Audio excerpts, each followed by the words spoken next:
What is going on, wrestling fans? Welcome to this week's Georgia Wrestling Spotlight, brought to you by the Tapped Out Podcast Network. It's Heath Mulligan, Nick McDaniel. Nick, we have 10 pages of notes this week. What in the world? Listen, we tell all the promotions. That's why we like the short recap, not the long novels, because bam, it's going to be a pretty condensed when it comes to the content from a week in and week out basis. But unfortunately, when there's this many that run, it happens. So you may be watching this show on YouTube. Most of the time, this show is not on YouTube. We want to give you a little taste of what you can get over at Patreon, patreon.com/tappedoutpod. All you gotta do is become a free member, and every week you're gonna get the Georgia Wrestling Spotlight. But the reason you want to do that is for what I just mentioned: 10 pages of notes. We cannot get to it all, but you can see all the notes. You can see what we're thinking. You can see what these promotions are thinking. You kind of get some inside scoop from these promotions. Uh, it's a lot to cover, but thanks to all the promotions that sent stuff in. Yeah, and we try to hit the high spots. That's why we ask them for specific things. I do like, and I tried to tell somebody that, like, hey, I essentially copy and paste what you send me into the notes. So that's what the people are going to see. So, like, it's real important to get that A story, B story condensed so they'll read it. But I think some people, I've gotten some messages at tappedoutpod@gmail.com. You can see the notes that I'm literally, like, me or you are doing live at a show talking, because it's our immediate thoughts, and I don't go back Yep. and change them. So if Right. I'm like, I've had matches where I'm like, what did I just see? Yes. It's in the notes. And that's a dollar membership. We're giving the notes for, you got to be, to have the show notes, but to get the show early, that's the fives, and there's different tiers and, the bonus stuff. But yeah, it's pretty cool, I think, to see, like you said, our immediate thoughts. And you could probably tell, by the way, if it's our thoughts or somebody else's. Right. They're probably not putting "what did I just watch" or what in the world" or "this made no sense." And a lot of that, we're taking those notes on our phone to kind of remember in the moment. You're trying to enjoy the show in the moment. And so I'm not trying to write a novel. I'm just like hitting the high points or the low points. Yeah, it's very much like somebody asked me, like, I'm typing, like, this guy beat this guy, and they're like, that's all you put? And I'm like, I'll remember my feeling if I read that. And sometimes I just forget matches if I don't type that, Yes. because I'm old. But yes, it does help me just trigger the memories and the thoughts of it. And don't forget, fans, we are undertaking the greatest experiment project in the history of wrestling, and that is the Georgia Wrestling spreadsheet of all the matches. And I don't even want to think about that right now. Let's jump in to this week's Indy Rewind. This is the part of the show where we talk about the shows that happened over the weekend. As you remember last week, lots of shows canceled. Not so this week. Let's begin in Royston, Georgia. SCA back after a 1 week hiatus, and the apocalypse continues to wreak havoc. The big match was supposed to be the triple threat: Scott Mason versus Caleb Crocker versus Luke Da Silva. Caleb Crocker out with an illness, so a 6-man match was made. Unrated and Scott Mason versus Luke Da Silva, Jacob Ashworth, and Alexander Leb. That was set as your main event. More on that in just a second. Friday Night Championship was on the line. Kyle Phillips defending against James Boulevard. Luka Daniels. I cannot wait for Luka Daniels to come back so somebody can shove this crutch down his throat. He came out, attacked both men. Kyle Phillips retains because of the DQ. And then Rick Page comes out and joins Luka Daniels in the beatdown with a crutch. We knew Page wouldn't be gone. He wouldn't be down for long, right? Like, I know him and Tower had their issues, and that split. We just had to wait and see who he could get his claws into next, and it looks like clearly we're moving in a direction where it'll probably be Luka Daniels is involved. And I'm with you. Now we got two people that we need to see the crutch taken to, and Rick Page and Luka Daniels. Yes. Uh, then we got to this main event. Now, fans, you may not have been at the show. You may have seen Jonathan Feltner's response on Facebook, which was he was hot. We saw something we thought I would never see. Luke De Silva has turned his back on SCA and joined the Apocalypse as they beat down uh, Jacob Ashworth and Alexander Lev with a chair. And again, left everybody laying. Apocalypse won the match, but more importantly, it looks like Apocalypse is winning the war. Yeah, look, it's Feltner obviously was super heated. If you haven't had a chance to check that out on social media, I listen. We are. Let me back up. I don't want to get personal crossed over. We are fans of Lucas De Silva. Like we are. But what like he shocked that crowd with that turn, and nobody saw it coming, and everybody involved. What levels will John the Body Johnson not stoop to? Look, we don't even know if at the end of the day, like what is he trying to accomplish here other than just cause chaos? That's the next question. Like, what do you want?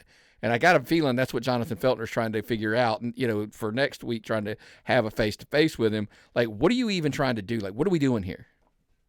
I am Facebook friends with Luke De Silva's mother.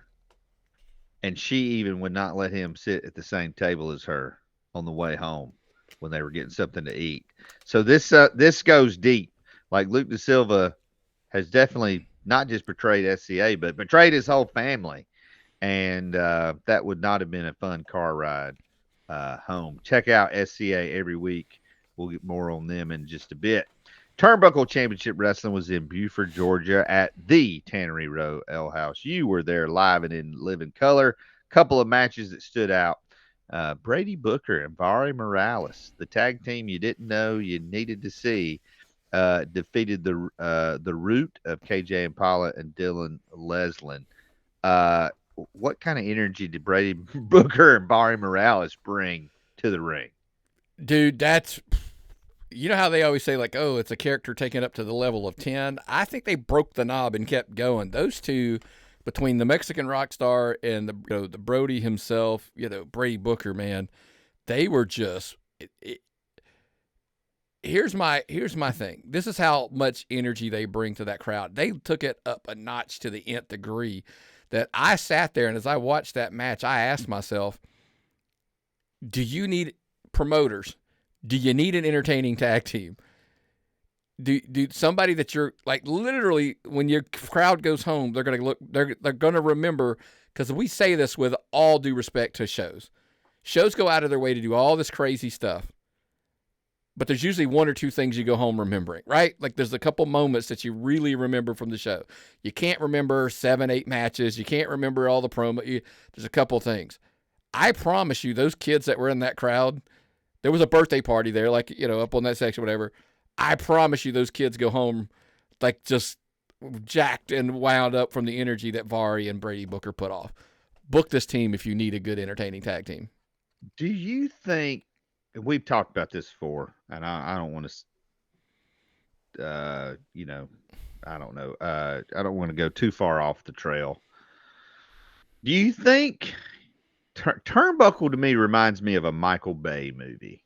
A lot of explosions, a lot of fights, a lot of action, little bit of plot, but not a lot of monologues. But you remember the high spots. You remember how it made you feel. Now we're seeing more angles. We're seeing more stories, as we'll get to in just a second.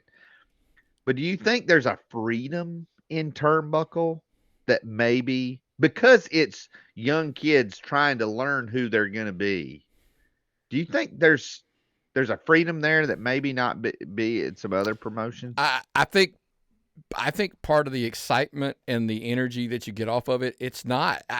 There's some what you're saying, yes, but there's also, I think the other answer that I have to that, it's also that it's like, guys, don't go out there and try to get 5 stars from Meltzer.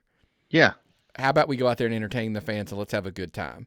So Right. I think that energy, the Brady, the Vari energy, it's not just transferred to the crowd. It's also transferred to guys on the other guys on the show. And it is very much a like, man, it's just fun. Let's go have fun.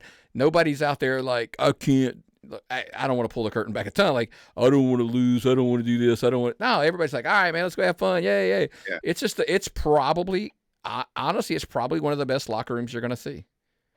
Yes. Like, and they're having so much fun. That does matter, folks. In case you don't realize this, that spills over into the ring and then spills out to the energy to the crowd. Yes. Not a political locker room at all. Elijah Drago in maybe, I don't know who's taller, Elijah Drago or Cruel, but he defeated Big Ben Bishop in I'd like to see video of this match, please. Turnbuckle. Probably not a lot of flips in that one. No. And it was everything you would imagine, including a couple-minute break after the match to readjust the ropes because they had put a beating on that ring, and it had to be like adjusted a little bit after the match. Again, I think Drago just immensely has the look of a wrestler. Ben Bishop has the look of a wrestler, the charisma of a wrestler. How about, like, I try to tell people, like, I think if you watch him and you just see some of the big moves, I'm like, you're missing the actual athleticism that this guy has, Yes. the agility and things like that. I 100% think this guy's signed at some point. Like, I'm always stunned that he's not down in Orlando now, or something like that. But Yes. In the main event, this one had been building for several weeks. QT Marshall joined the Iron Savages to take on Super Wild, and they got the win. But I don't think this is over between Jack Jameson and Super Wild, as they're going to be facing off in other places as well. Obviously they're gonna run into each other down the road, I'm sure. But look, everybody needs to keep an eye on Jack Jameson. He is your number one contender for that Nightmare Factory Championship. We got a lot of stuff down the road of what's going to happen. And by the way, I do want to come back to this because I didn't make this clear in my notes. I apologize. Parker Lee wins the Battle Royal to earn himself a title shot. Yes, and with some help from Hyena Hera. So it's Parker Lee typically walking on the right side of the law, but maybe not so much. Listen, sometimes you got to do some things to get ahead. And, listen, and we'll get into some things that happen on Monday as to why I think long-term the ramifications, we may have a power couple here at Turnbuckle Championship Wrestling. So keep your eye on that, especially down the road when they're coming to town. So. Yeah, lots of action Friday night. Saturday night, Southern Fried Championship Wrestle was in Monroe. Several things we want to touch on. First off, the two of our leading candidates for Rookie of the Year, Christian Taylor and Luke Da Silva, facing off one-on-one, I think maybe for the first time, and it was Christian Taylor getting the win. Want to mention that. We have a new Southern Fried Championship Wrestling Women's Champion. It's Kat Spencer. A late addition by hook or by crook. Tristan Michaels said, hey, we got another person for this gauntlet match.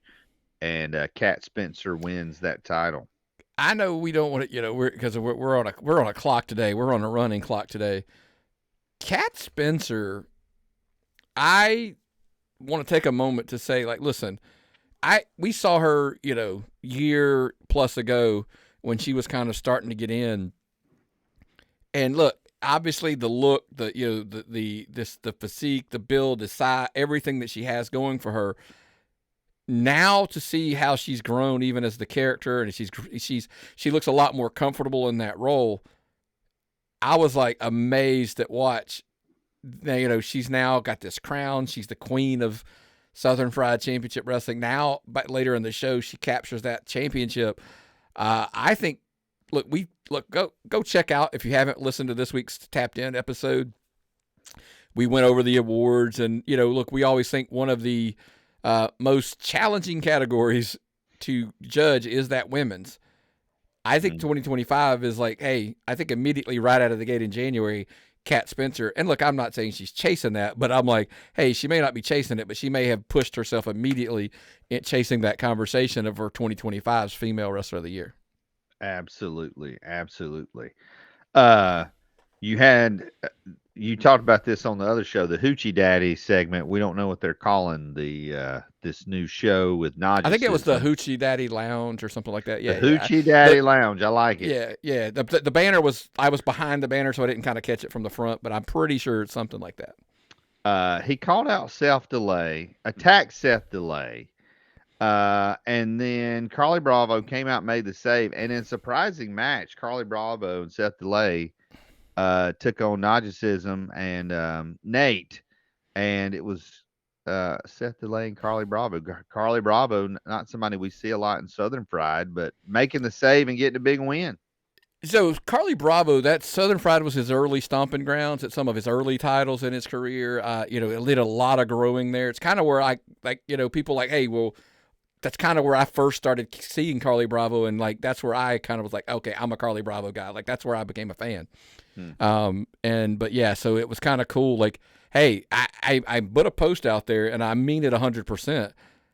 If Carly Bravo's not working on a Saturday somewhere, you probably want to like go to an indie show in Georgia because he literally was not advertised, was not promoted, was a surprise, and I'm like, where else? Like, I'm like, dude, you're getting a signed talent just showing up at shows in Georgia.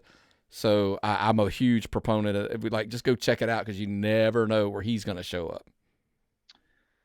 Yes, that's a big, big deal. Also, big deal. The Georgia Heritage title was on the line with Jacob Ashworth defending against Will Caution. This match was stopped due to referee stoppage and a seeming injury to Jacob Ashworth. But in that happening, Will Caution is awarded the Georgia Heritage title, and that thing has quickly become a hot potato in Georgia. It is, man. It's really crazy to see how just quickly this thing, and how cool it is that it's still being used, and it's got a lineage it's running. I don't know that at first we kind of thought like, oh, I don't think Will Caution wants to win that way. He seemed genuinely concerned with the injury, but once he realized he was the champion, he pretty happy with himself, and he was celebrating pretty good. So, kind of makes you wonder how genuine those feelings were, right? Yeah, he may have some explaining to do.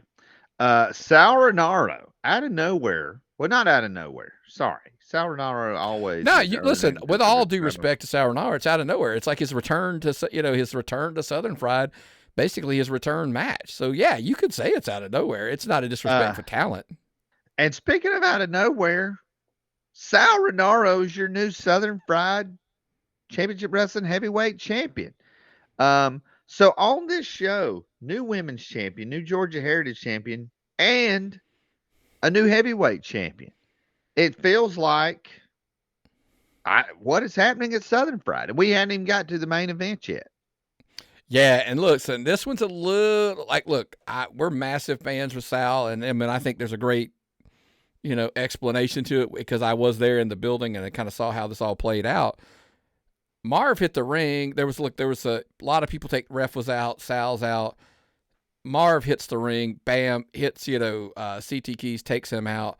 Sal never saw it. So Sal, so we are on the assumption that Sal was unaware, and I'm taking a huge step because just the love I have for Sal Renaro, I'm a massive assumption that he was not aware of what happened, and boom, hits the finish, 1, 2, 3, gets you a new championship with a little unrequested, unsolicited, assistance. But I think CT Keys is probably going to have something to say about how this all played out at the end. Yes. There's this certainly not done, as well as also not done this 12-man match with the Crusade taking on the Sexton Alliance. This match, you sent pictures. It just seemed like chaos, bodies everywhere. And it's clear that one ring, this is far from over, but what is it going to take to to bring this to a conclusion? Two things. One, we're not only in the South, we're in Georgia. So we obviously kind of jokingly say off air where we all know where these roads lead at some point. Yeah. Look, it's like one ring can't contain 12 guys. It's just, there's so much chaos and the referee can't control all the action and it's just a mess. Now, I will tell you this. It was as entertaining as it comes. I have a shot of the aforementioned Carly Bravo as a fan sitting in a chair taking pictures and video of this match because he's in. And he's having the fun, and I was like, "Hey, never forget what it's like to be a fan, right? Like that's right. That's how just imagine 12 guys literally fighting an entire because it's like a high school basketball, the Boys and Girls Club basketball court. I mean, they're literally all over the entire building. It's just, and like I said, you've been there when chaos happened, exponentially when there's 12 dudes involved in this. And the referee just is like, I can't control this. Like, just throw it out. I can't stop. I can't do anything with this. We often criticize wrestling when a match is trying to pop the boys with different moves and stuff. But when your booking and chaos is not just popping the boys, but it's compelling that the boys want to see it, that's probably a good thing. Because if it's compelling to the boys, it's going to be compelling to the fans. And Southern Fried, maybe better than anybody in Georgia, deals in that chaos and that feeling of the old Saturday shows where that's all the time we've got, fans. We'll see you next week. And it feels like that's what this show was. Yeah. And look, when you get into the whole, like, it's, hey, writing novels or writing movies or storytelling at its best, again, other show referencing the Tapped In show, one of the comments that I made of what people do best, this is what they do best. Storytelling 101. Like that's, but the problem is Todd Sexton doesn't teach you 101. He teaches you 301. Right. Like there's layers to this onion, man. And that's what he does really, really well. And that's, it's like, just cause you thought like, oh, this is the first time you think they're catching the bad guy. But somehow he slips through and they got to keep chasing. It's kind of that story, but how do you keep it compelling and going? And that's what they do really, really well. Yes, and they want to keep it going for a while. So kudos to Southern Fried. Also Saturday night down in Savannah, Georgia, Coastal Empire Wrestling. The story through the night was Simon Sermon getting into the referee's water and basically causing an illness among all the referees. Some other big things that came out of this for the February show. Dax Anthony's challenged Zach Mosley, and if Zach Mosley loses, Bryce Cannon is going to be fired. Also, Cornelius Pepperbottom is going to face Suge D on that show. If he loses, then the Good Hand's going to get a tag team turmoil shot and get to name the stipulation. All of this played out when Randall Reno was able to defeat the flying fro, Michael Walker, as Simon Sermon was able to come in and overrule the referee who he had poisoned, and it allowed Randall Reno to get the win. So Simon Sermo playing chess while everybody else is playing checkers. And how heartbreaking for, the flying fro, man. There's a picture that's surfaced on social media that I caught. Just the look in his face when he thought he had captured that title.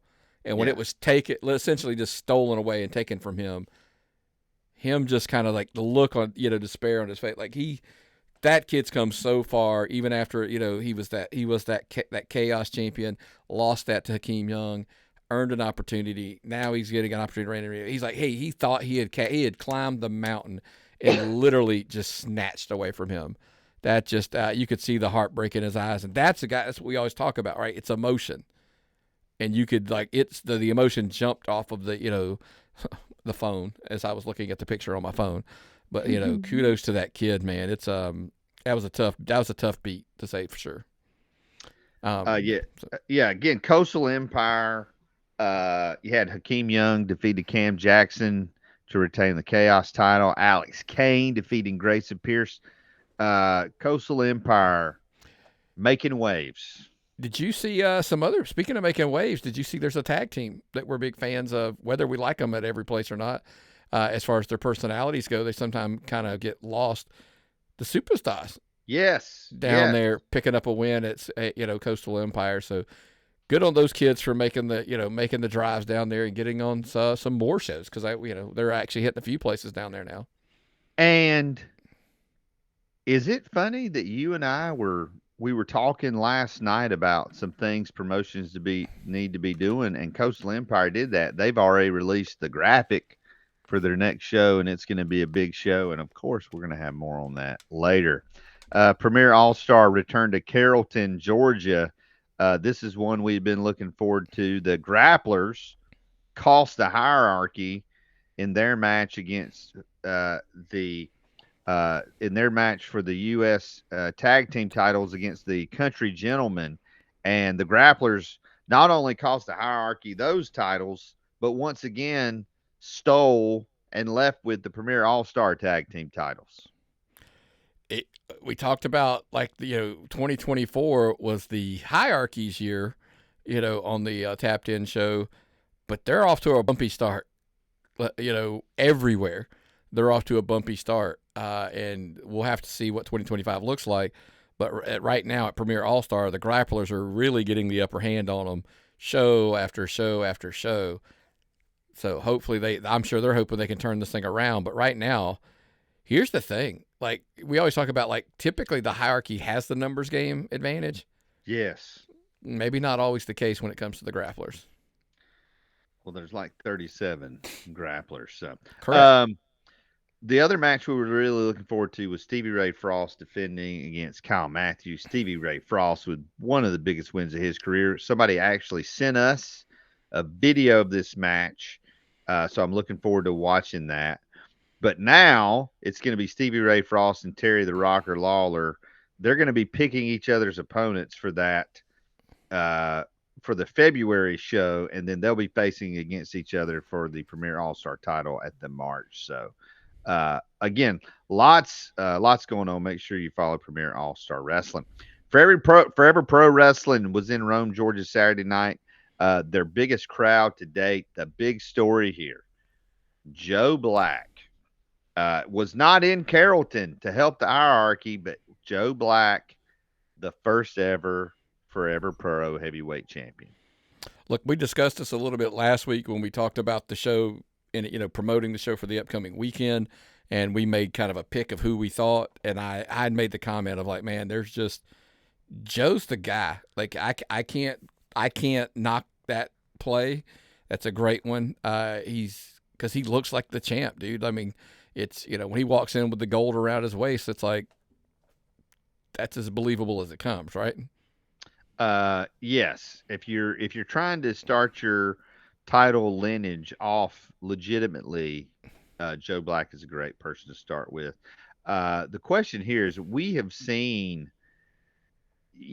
Rome, Georgia has had some pretty good, well-drawing promotions that have now kind of faded by the wayside. Can Forever Pro, can they make their mark and build a consistent winner there in Rome? Yeah, it's look, Rome's a good. It's always been a pretty good town. Can they fill that void, and can they become the promotion that draws consistently month after month after month? Because I think that's if they can, Rome could be a good home for them going forward. Yes, absolutely. Nerd U Championship Wrestling was in Royston on Saturday afternoon. The big main event for the Nerd U heavyweight title was CB Suave, Sid Ellington, and Michael Solar. They also crowned tag team champions with a little bit of a tournament. And at the end of the day, it was Bobby Popham and Marcus Adams winning those tag team titles, which are actually pretty cool looking Thor hammers. Yeah, that's your tag team titles. There's a couple pictures up on social media. check those out. And like I said, of course they win the titles, but you got to figure out though. They defeated in the finals Christian Taylor and Big Bad Brando. That is the House of M, one group managed by none other than Money Mason Andrews. Look, it's lots of chaos. Let's just go with that. That group is going to be a thorn in the side of a lot of people. Luka Daniels in the ear of Money Mason. I think that's probably a lot of the problem. But now on top of that, Justin Sane has returned, and now looks to be, the bodyguard, the protector of one Money Mason. And so now that group just keeps multiplying and growing. And so it's going to be a problem for anybody and everybody there. But Money Mason, man, look, here's the thing. The kid, like, I don't know if somebody's, like I said, is it somebody in his ear or whatever? That's a $1 million question. And I forgot to mention this, and I promised I would bring it up, back to the Southern Fried for a question. One of the things we talked about on the other show, the Tapped In show this week, was the announcer of the year. I'm going to tell you something that it was in my notes, but we missed it, and it's my fault. As we were discussing Southern Fried, Money Mason announced the match. Heights or weights, hometowns, all the above, blah, blah, blah, without a single ring card in his hand. No note card whatsoever. Literally got in there, shot it off of memory. No phone, no nothing. I was so proud of that kid for that. So I went from a night of going like, hey, man, do better. Like, let's pick better friends. Good kid, bad judge of character. Like that's the Nerd U universe or whatever. Southern Fried, ring announcer, awesome job. Proud of that kid, and he's off to some great things. We just got to figure out how to separate him from some bad people. I think in the Nerd U universe. That's another reason you need to become a patron, folks. You get all the show notes, and if there's stuff we miss, you pick up on it. And then that Nerd U title again, CB Suave, Sid Ellington, and Michael Solar. CB Suave taken out, literally, drug off to the back by Chris Del Rey and Matthew Mercer. And it is the brightest star in the universe, Michael Solar. I think this is his first title, perhaps. Gotta be, right? Like, it's gotta be. But he is your Nerd U heavyweight champion. Congrats to him. However it happened, he is the champion. And look for Nerd U. Have they announced if they're going to be in Royston next, or they move around a little bit? I do believe. Here's the thing. I do believe I have the answer to that question, but I don't think it's announced yet, so I can't say. So okay. I believe they are going to be in Royston, by the way. Gotcha. Next, we got Renegade Championship Wrestling in Chatsworth, Georgia. The big news here was Cyrus returning to Georgia. He was going to challenge Jeremy Prater for that heavyweight championship. Came up a little short in that match as Jeremy Prater actually got the DQ win. This one also had the I Quit match between Damian Bradshaw and Brett Banner. I don't see those a lot in Georgia. It was Damian Bradshaw getting the win. Alex Keitel won a battle royal, and now he's got a cash in that he can use anytime. He did not wait long as he and Cody McKelly cashed in and won those RCW tag team titles over Big Andy and Cletus. The story of the weekend sounds like it's a lot of chaos in a good way. And Renegade was not immune to that, as lots happening there. Listen, Cyrus returns from Japan. Rick Page is drifting over. McCulley and Keitel. Look, I've already introduced enough chaos in all of this mess, right? That's kind of a crazy thing. Listen, when we talked about this a little bit last week, Cyrus returning, I gave Jeremy Prater 0 shot at keeping that title. None. For him to pull it off, look, I get it. I know it's a DQ. Doesn't matter, right? There's no way I ever would have saw this. I never would have saw Keitel and McCulley cashing in that quick. I mean, again, it's like you said. It's like chaos ensues, and it has been show after show. Is that what we like? Is that the draw now? Like, hey, we just want the unpredictable nature that is pro wrestling. That's what we want. And by the way, I will tell you, it's also story and character chaos over ding ding ding. What do you do between the two bells alone? Right. That's what draws and sells. That's right. That's right. Uh, anyway, it was a full weekend. Sunday, Renegade Independent Pro Wrestling was in Atlanta, and they're getting ready for their unshackled match.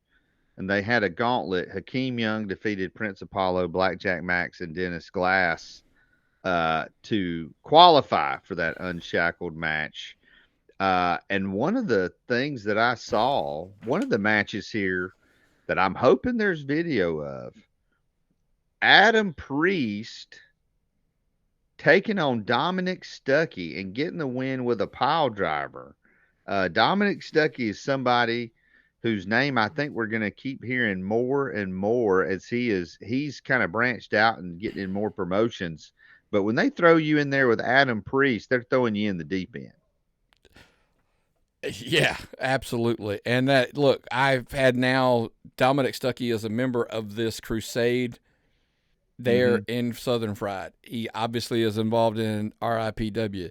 He's a PCW guy. Like you're Wrestle America, he's there. So more and more Classic City, he's a player there. So I think, it's really cool that I think we're starting to see a little bit of the winds of change. And I don't, and that's not a bad thing to the old.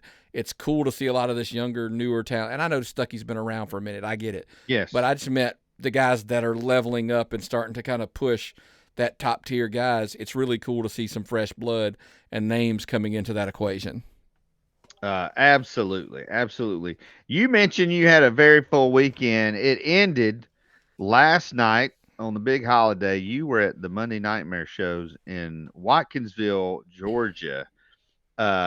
We've got a new Nightmare Factory women's champion. We had Angelica Risk, Hyena Hera, and Isis fighting it out.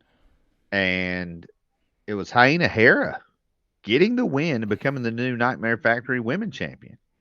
Yeah, and that goes back to the tease from earlier. I'm like, hey, if her and Parker Lee are pairing up at Turnbuckle and she helped him get a Nightmare Factory title shot, are we looking at a power couple trying to be the Nightmare Factory champion and the Nightmare Factory women's champion? Like, that could be a problem. Because look,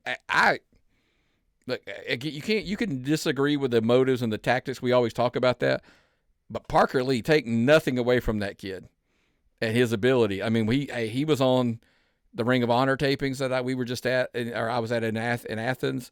There's a lot of people that got eyes on him, and I really think that there's a big future ahead of Parker Lee. And if he's willing to align himself and to do anything and everything to make those things happen, I think him and Hyena Hera, because look, she did the same thing by any means necessary to win that title. She didn't stay away. She didn't hide from it. And that's how she is now your women's champion. Speaking of title implications, Jack Jameson, who's that number one contender for the Nightmare men's title, he defeated JD Inc. Another, I didn't highlight this, but I do want to speak of it because this is exciting to me. Trevor Blackwell lost to Sebastian Blaze, but attacked Blaze after the match. And Mike Cunningham made the save. And we've been talking behind the scenes. We think there's something with Mike Cunningham and Sebastian Blaze, and we're all in for it. Yeah, I think this is just a young team that looks like they're gelling well. I've seen them as a tag team in the past. They still do kind of their singles thing, but when he made the save, it kind of lets you know, hey, there's a little more like, hey, we're like, is it the tag team? Is it is it friendship, partnership, whatever it is? It's really cool to see, and they're going to be hot. Let's put it that way. I think they're going to be a hot tag team here in the very, very, very near future. Yes. And then the main event. Holy cow, contrast in styles. Satnam Singh and Sid Ellington What can you tell us about this match that you saw in person? So I'll tell you the surprise. Mm-hmm. Both of these guys are fan favorites in this building, but the level of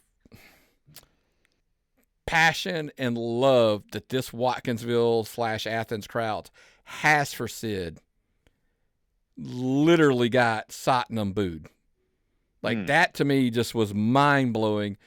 And look, when you saw that, I've got some pictures that I took of just the size difference of those two. Like you root for an underdog, but there's kind of a realistic side of you that goes, I don't know that this guy has a chance in the world against this, against Satnam Singh.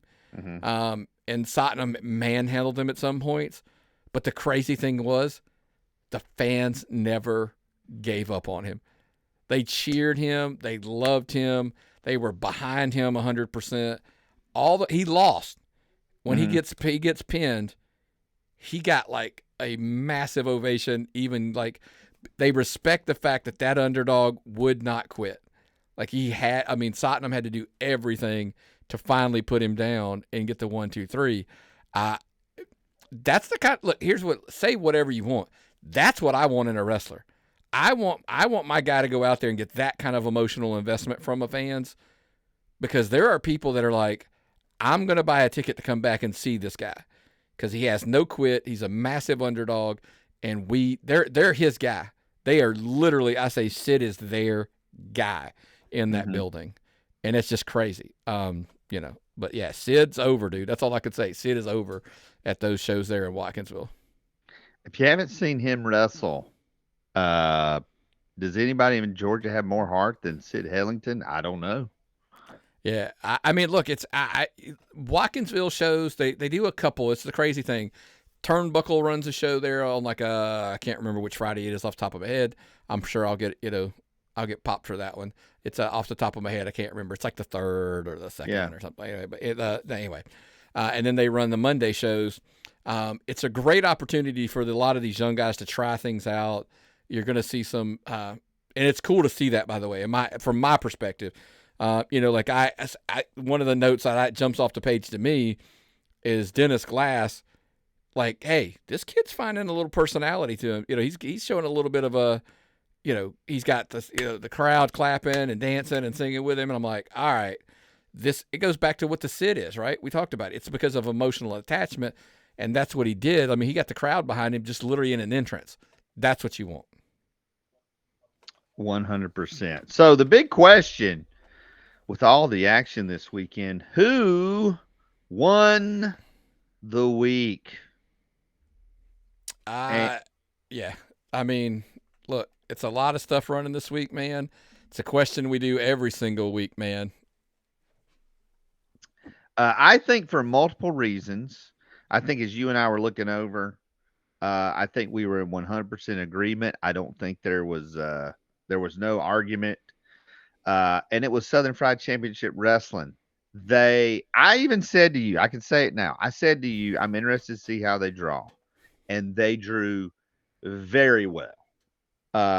You had the surprise appearance of Carly Bravo. You had this chaotic 6-on-6 match that it's clear they're building to other things, but in a main event that's building to more, they gave you not one, not two, 3 title changes. I can't remember the last time that happened on a Georgia show. Right. And here's the thing. You could have said, like, if you don't, they gave, you get, it's kind of like without saying, it's like, you couldn't eat, because, a lot of people were like, oh, well, we kind of got the big, brawl, the match stoppage. We didn't get a finish to the main. You didn't feel gypped because they still delivered. I mean, they gave you everything you wanted. You went home happy. And I always tell people, Southern Fried Championship Wrestling, one of two things is going to happen. You're going to go home happy, or you're going to go home irate to the point like you got to get back and see somebody get that. That's what you want. Right. You don't want like the in between. You want like, hey, we hate these guys. I mean, the show before that, remember, it's basically the Crusade just putting a beat down, and everybody's like, oh, they're going to get them back. Then you come back, and it's like if they get it, then you get the yay, everything's happy. But this one, man, they gave you, like I said, it was there were trash cans, chairs, tables, everything under the sun in that building used, and everybody went home happy. And it was a big crowd of everybody that went home happy. Because look, we've had conversations about shows have petered a little bit when it comes to the crowd sizes. So that's kind of why we were like, hey, we need to start seeing some movement here, or it's, what are we doing here? Is if crowds start literally just plateauing again, is anybody growing? Like, you got to grow. We talked about this on other promotions in the past. If you're not growing, dude, the next promotion's coming along and they're growing, and they're going to go right past you if you're just stagnant and sitting where you are. Yes, Southern Fried starting off the year hot. Not a bad way to start the year. Let's get into making the drives. Some other promotions having their first shows of the year and first shows ever this weekend. Let's start in Fayetteville, Georgia, Friday night at the Lion Creek Bus Barn. It is Action Wrestling coming right at you. It is Tim Bosby defending that Action World Heavyweight title against Rob Killjoy. Tag team titles are also on the line with a good hand taking on Totally Shook. Lots of great matches. And then they got a show the next week. We'll talk about it next week, but back-to-back weeks for Action Wrestling. And if you listen to the Tapped In show, you know how we feel about Action Wrestling, and they're not letting the foot off the pedal at all heading into this year. No, one of Tim Bosby. It's this is going to be a second defense. It was supposed to be. Yeah. Well, did the Bobby Flacco? Do we count that? I mean, with that demolished Bobby Flacco. Yeah. Look, has anybody had more PR lately than Rob Killjoy? Good, bad, or indifferent? Hey, no such thing, I guess. But look, he's a more than capable opponent. He is a more than worthy contender for that title. So that's kind of cool to see. And like you said, man, it's the Lion Creek Bus Barn. It'll hold. You got to get your tickets early because it's a smaller venue. It's not like their regular venue that holds a bunch. And I promise you, the Noon and Nightmare show, they drew 600 there. Like I think it was last year. So that's going to be another big show. So like you said, two massive shows to right out of the gate in January. Yes. Also Friday night, Franklin, Georgia, New Legacy Pro Wrestling. Tag team titles on the line is the Wonder Boys, Aaron and Ethan Dallas, defending those titles against Unrated. Vari Morales making an appearance, taking on Mark Davidson. Jaden Bain is returning, and New Legacy Pro, again, one of those promotions that is starting to build up some steam. You can check them out. And then SCA. Oh, go ahead. Sorry. No, I just look, you brushed past it pretty quick. When I see Vari Morales and Mark Davison. Sorry about that. I was like, show stealer, like pencil me in. Like that's a good one. It's going to be a really good one when those two go at it. I mean, Vari Morales starting to get around different places. That's good for everybody for that to happen. Yeah. SCA is going to be in Royston. The big question is what is next with Luke Da Silva and the Apocalypse? Is John Johnson going to answer Feltner's challenge to meet him in the center of the ring to settle things? Who knows? You can find out right there live in Royston, Georgia. Also, Platinum Championship Wrestling is in Covington, Georgia. Friday night. Dominic Stuckey taking on Hunter James for that heavyweight title. Rose Gold taking on ex-boyfriend Nathaniel Vanderbilt in an I Quit match. And Najacism and Chad Skywalker. Najacism, the king of the series. And this is going to be match number 2 of their best of 7 series. That one's going to be spectacular. The main event of Hunter James versus Dominic Stuckey could be a main event on any card in the state of Georgia. And crazy as this sounds, how many times if I told you Lamar Diggs was going to be the smaller of the two guys in a match as he faces Jeter, and that's a rare moment for Lamar Diggs to be like the small man in the ring. Yes. This is one I will definitely be watching on IWTV when it is released. Moving to Saturday, Royston, Georgia welcomes a brand new promotion, Pro Wrestling Aggression. The bell time is 8 o'clock, and the big one here, Thomas Latimer. Well, where have you heard that name? Oh, he's the NWA World Heavyweight Champion. He's going to be defending that title against none other than Alexander Lev. Nick, what in the world is going on? And a lot of people kind of like to make these certain assumptions because of the wins and the wears. Alexander Lev is an NWA talent, so there's all the possibilities in the world. And like, look, it's that match is an opportunity. Think about it. You have an opportunity to watch the NWA World Heavyweight Champion defend his title just up the road. Yes. Also, you're going to see Nick Halen, Billy Buck, and Joey Hyder taking on the Hierarchy. That'll be hard hitting action. But again, pro wrestling aggression. We don't know. We're assuming they're going to be a monthly show there in Royston. But stay tuned to this podcast because this is where you'll get that news first.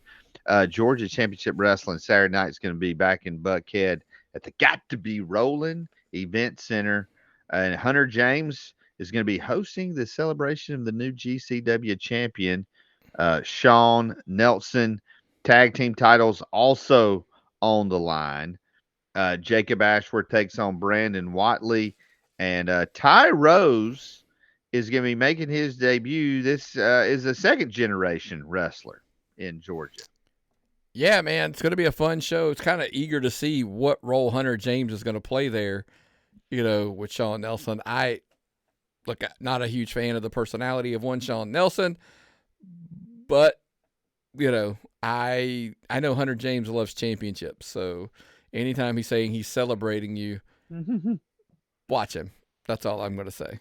You need eyes in the back of your head. Yeah. Speaking of eyes in the back of their head, Cody Rhodes may need some eyes in the back of his head.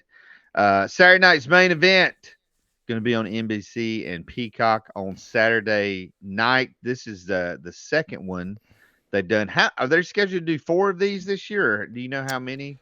Well, they've gave us the calendar. Like they've obviously held one. This is going to be the second one. They've announced the next 2 dates. I mean, we only have dates through July 12th. So I'm going out on a limb and thinking there's probably going to be a couple more before the end of the year. There has to be if you're going to do that many by July. I'm assuming it's a lot of assumptions. I get it. I, for one, am pretty stoked about this. Remember we used to do this. It's like it was a regular thing, and I know we're a indie show, but I'm like, hey, things matter. When they're going head to head with indie shows and stuff, they matter. We're going to discuss next week massive implications of shows that run next week, the following weekend, not next weekend, but the following weekend. Yes. And so you got to keep your head on a swivel, keep your calendar in front of you, and But look, luckily, here's the thing. Luckily for us, all this stuff now is streaming. Yes. Like I can go to Pro Wrestling Aggression, which is my plan. I plan on going to that show on Saturday, and then I can watch the main event when I come home or the next morning or whatever. It'll all work itself out. So. Again, it is a full weekend of wrestling. Make sure you get out there. If you're watching this on YouTube, hey, if you want to watch this every week, you got to go over to Patreon. Patreon.com/tappedoutpod is where this show is there. It's all you got to do is set up a free account, and you can watch this show every week, the Georgia Wrestling Spotlight. But every week on YouTube, you're going to get the Tapped In Indie Wrestling podcast.